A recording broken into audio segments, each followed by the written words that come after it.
2014 has been a seminal year for the Royal Navy's Commando Helicopter Force, with the formal transfer of the RAF Merlin Force in October and the first CHF aircrews recently completing the Wildcat Mark I conversion course.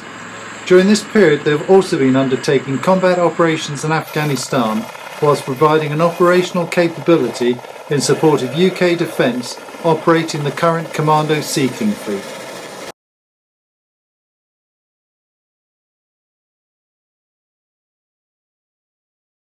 The priorities over this busy transition period have really been to maintain our operational outputs throughout. So until very recently we've still had Sea Kings operating in Afghanistan, we still have Sea Kings operating in standing home commitments in maritime counter-terrorism, and we still have aircraft operating around the world. We've had to balance that with the transition programme, trying to maintain as safe as possible operating procedures as we can do as we transition onto our new helicopter type. So the transition itself hasn't been just about transitioning the people and the aeroplanes, it's about getting back to our core role of operating in the literal environment from the sea to the shore in support of 3 Commando Brigade Royal Marines. And we've been doing that by getting more people embarked and intend to do so more over the next few years as well, reinvigorating that maritime character across the force.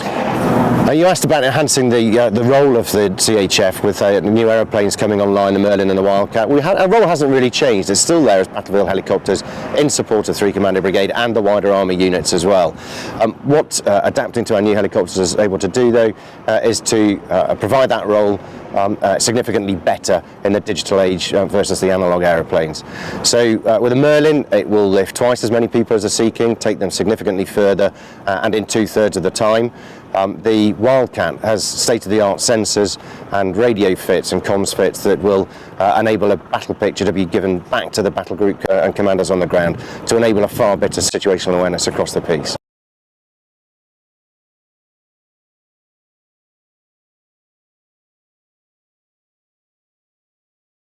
The Merlin Life Sustainment Programme, we're now firmly into phase 1 of the MLSP, and this is seeing 7 Mark III aeroplanes converted to an interim model. The first one's already gone into the factory and has started conversion and is due back out of the factory back here at Yeovilton in September 2015 next year.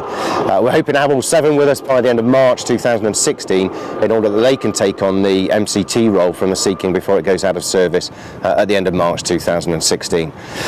We then start to move into phase 2 of the MLSP, whereby all the remaining aeroplanes will go into the Mark IV modification programme starting in 2017. First aeroplanes out in 2018, but going all the way through till 2022 when the final interim Mark III aeroplanes will go into that conversion programme. The differences from the Merlin Mark III to the Merlin Mark IV are quite profound. There's 2 parts to the programme really. The larger part is to upgrade various areas of the cockpit, particularly the avionics, as they face obsolescence from 2015 onwards, and I say that's the larger part of the programme. The second part is the ship optimisation package, which sounds actually more extensive. So for the interim models we'll be providing a folding main rotor head, the I-band transponder, new lashing points for deck security and various other parts to allow the aircraft to embark and take on the MCT role from March 2016. As we move then into the Mark IV and the bigger phase, we'll also get folding tail rotor heads and also the avionics upgrades programme. The interim models, as I've said before, will be in by March 2016, and then the full programme FOC by 2022, so a substantial programme of activity. And the transition programme itself is a hugely complex programme as we not only try to ramp up the 2 squadrons on Merlin, people both to operate the aeroplane and to maintain it, but also on the Wildcat to build up 847 squadron and get them qualified on the type and then bring it into service, operational service next year. We've also, of course, got to very carefully draw down the Sea King Mark IV from service by the end of March 2016. The Sea King remains on operational duty on standby for MCT right up to his last day of service, which I think is a real testament to the people who have operated it and maintained it and worked with the Sea King Mark IV over its 36 years of illustrious service. There's aren't many areas of defence I think that can lay claim to have operated in the desert, the Arctic, the jungle, the maritime, and been to most operational theatres that UK PLC has gone to over that period as testament to a hugely capable aeroplane, and she'll be sorely missed.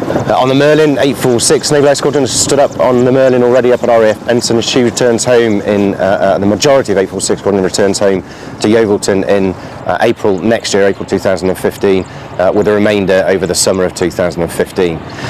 Meanwhile, 845 Squadron takes on the mantle from 28 Squadron RAF, also under CHF command, on the Merlin in the summer of 2015, and then 845 Squadron return to Yeovilton around June 2016, when finally CHF will all be reunited back at Yeovilton on home turf. And not forgetting 847 Squadron, as already mentioned, on the Wildcat, who complete their course in early 2015, with the aim of me getting them to sea on the Cougar deployment in HMS Ocean on August-September 2015, where they will complete the rest of their training to the littoral manoeuvre role and will be FOC in a LITM role from October 2015 and ready to go. They'll be fully operational capable with all the crews trained up and ready to go by 2017, which is our target date. As for the future role for CHF, the role won't change ostensibly. We've still got support helicopters there to lift the Royal Marines from ship to shore and then support them whilst they're ashore, both logistically and in terms of the personnel.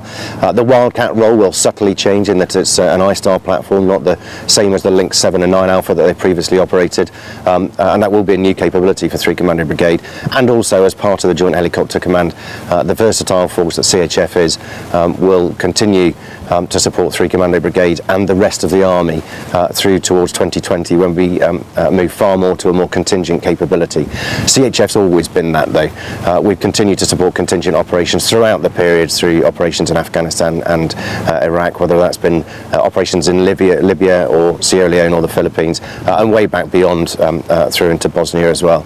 We'll continue to do that and operate as the versatile fighting force that the Commando Helicopter Force is.